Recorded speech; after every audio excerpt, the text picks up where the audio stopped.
김은식의 수급앤 타픽입니다. 또 수급으로 시장 한번 들여다보고요. 자세한 전략도 함께 세워보겠습니다. 종목도 한번 소개해드릴 것 같아요. 함께할 분은 SK증권 영업부 김우식 차장입니다. 안녕하세요. 네, 안녕하십니까. 네, 반갑습니다. 반갑습니다. 자, 오늘 우리 똑같은 얘기 계속하는 것 같아요. 글로벌 증시 잘 가는데 우리 시장 안 좋아지고 있고 무엇보다 오늘 외국인들이 매도를 하고 있습니다. 전반적으로 증시 전망이 괜찮았던 것 같은데 왜 이렇게 흔들리고 있는지 수급 포인트 좀 봐주시겠습니까?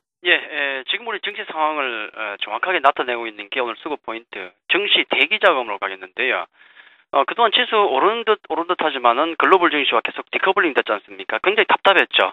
그러다 보니까 돈이 안 들어옵니다. 증시 대기 자금만 증가하고 있더라는 소식이 전해지죠. 단기 상품인 초단기 상품인 CMA, MMF, 자 그쪽으로만 돈이 들어가고 있고 부동산이든 증시든 돈이 안 들어간다는 거죠. 최근에 증시 상황을 보고 있자면 충분히 그럴만도 하다라는 생각이 들죠. 이번 주 역시 글로벌 증시와는 또 별개로 우리 국내 증시는 거의 오리무중의 모습을 보일 것 같습니다. 월요일마다 보여드리는데 일정을 좀 보시면서 좀 말씀을 좀 드리고자 하는데요. 글로벌 주요 경제 일정을 그림토에서 보시면은 아마 이번 주 일정 보시면 굉장히 많기 때문에 메모가 좀 필요할 것 같아요. 중요한 상당히 일정이 많기 때문에 메모도 필요할 것 같은데 일단 경제 지표부터 좀 보죠. 경제 지표 보시면은 큰 게 없습니다. 월 초에 A급 지표가 다 발표되기 때문에 큰 건 없어요. 다만 소매 판매라든지 항상 나오는 것들 그리고 또 엠파이어 스테이트 지수 소비자 미시간대에서 발표하는 소비심리 이런 것들 챙겨볼만 합니다만은 결정적인 건 역시 일정이 있겠죠. 자, 워낙이 많기 때문에 하나씩 좀 보겠습니다. 자, 국내에서 지금 한국 키 리저브 훈련 시작되죠. 10일간 진행됩니다. 굉장히 좀 불안한 국면이 이어질 것 같은데 거기다가 북한 정전협정 파기 예정일 오늘 11일이었죠. 일단 두 개가 겹치면서 정치 군사적인 리스크가 커지고 있더라. 더 길게 말씀은 안 드리겠습니다. 북한 이슈 같은 경우는 기간은 있었지만은 분명히 급락은 기회였다. 그 부분은 체크하시고요. 자, 미국 썸머타임 시작입니다. 자, 이것도 좀 일정상 체크를 할 필요가 있겠는데 시간이 좀 앞당겨지죠. 그다음 미증시가 우리 국내 시간으로 볼 때 11시 30분부터 새벽 6시까지 진행됐는데 그게 좀 당겨집니다. 10시 30분에 좀 빨리 시작해서 새벽 5시에 끝나니까 체크하시고요. 자, 안철수 전 후보 귀국. 자, 요거는 왜 올렸는가?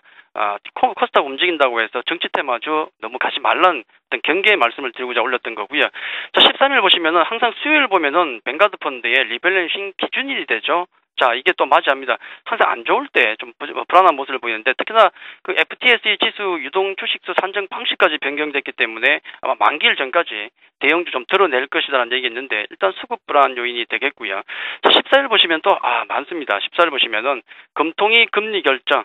자, 새 정부가 들어오고 나서 첫 회의가 되겠죠. 과연 환율도 있고 경제적인 상황도 있으니까 어떤 대응이 나올 것인가 악재가 될지 호재가 될지 모르겠습니다. 두고 봐야 되겠고요. 자, 선물옵션 만기일까지 있죠. 선물옵션 만기일 같은 경우 수급 부담 분명히 있습니다. 그렇게 봐야 되겠고요. 반면 또 EU 정상회담도 있고요. 또 미국 시캐스터 재협상이 진행이 되죠. 요거는 조금 기대감이 올라가고 있는 상황이다. 그렇게 보시면 될 것 같고 앞서도 계속 나왔던 15일 갤럭시 S4가 공개되죠. 삼성전자는 우리 국내 기업이 더 이상 아니죠. 글로벌 기업입니다. 미국에서 발표가 되는데 우리 시각으로 본다면은 한국 시간 15일 오전 9시 정도 전후에서 공개가 될 것으로 보고 있죠. 자, 이것도 호재가 될지 악재가 될지는 조금 두고 봐야 됩니다. 그렇게 보시고 또 금요일 보시면은 또 중요하죠. 또 BOJ 총재 내정자. 자, 우리가 얘기하는 엔화 약세, 엔저 돌격대 구로다 총재의 찬반 투표가 있죠. 물론 통과될 것으로 보고 있습니다. 자, 엔화도 굉장히 중요하기 때문에 이것도 챙겨셔야 되고요. 결론적으로 제가 많은 일정들을 보여드렸는데 복잡한 이슈 굉장히 무겁습니다. 특히 이제 수급 관련해서는 대형주에게 좀 불리하게 가고 있고 그럼 코스닥이 좋은가? 또 그건 아니에요. 왜냐하면 정치 군사적인 리스크 같은 경우는 코스닥에게 변동성을 키우죠. 이번 주 같은 경우는 양신양 모두 조금 고전할 것으로 보고 있는데 만약에 전체적으로 어떤 급락이 나온다면 제가 보기에는 일단 매수의 기회로 활용하는 게 좋지 않을까. 북한 리스크만 있는 게 아니기 때문에 아마 속도 조절은 필요할 것 같습니다만은 수급 구조로 볼 때는 여전히 시장은 긍정적으로 길게는 중기적으로는 길게 긍정적으로 보시는 게 좋지 않을까 그렇게 말씀을 드리겠습니다. 이슈 킬리는 한 주간 정리하시면서 수요일 지나고 14일 목요일 시장 정리 직전에 하고 한숨을 내쉬셨어요. 그만큼 좀 볼 게 많은 것도 같고 이번 주는 좀 지지부진한 흐름을 예상하면서도 증시 대기 자금에 대한 이야기는 조금 긍정적으로 들리기도 하는데요. 현재 오늘 외국인들 기관들 수급과 특징 종목들로 시장 좀 더 자세하게 봐주시겠습니까? 우선 그 외국인 오늘 매도가 나오고 있죠. 최근에 긍정적인 흐름을 보이는데 지금 우리가 처한 오늘 급등락을 하고 있는 시장의 흐름을 어떻게 우리가 받아들여야 될 것인가 이 부분은 정확하게 그렇게 보시면 될 것 같습니다. 외국인이 파는 만큼만 두려워하시면 됩니다. 지금 현재 580억 매도가 나오죠. 그렇게 많지는 않죠. 딱 그만큼만 우리가 시장을 겁내면 되는 것이고 5천억 매도가 나오면 또 그만큼 무서워하시면 되는 겁니다. 너무 우리가 오버할 필요는 없다 그렇게 말씀을 좀 드리겠고요.